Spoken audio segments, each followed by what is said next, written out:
Welcome. In this short tutorial, I'll be showing you how to view basic analytics here in PandaDoc. All right. So first up, go ahead and log into your PandaDoc account.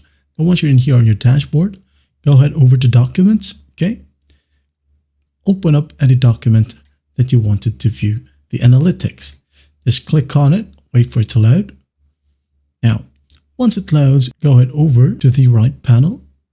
And right here, we have analytics. Okay.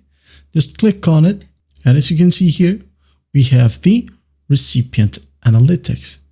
This guy right here signed and viewed 5 times, and the total time spent was 5 seconds. Okay.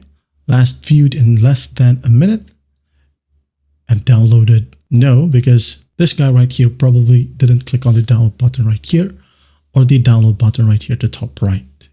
Okay. That's basically it. That's how easy it is to view basic analytics in PandaDoc. But I hope this video helps, and I'll see you in the next one.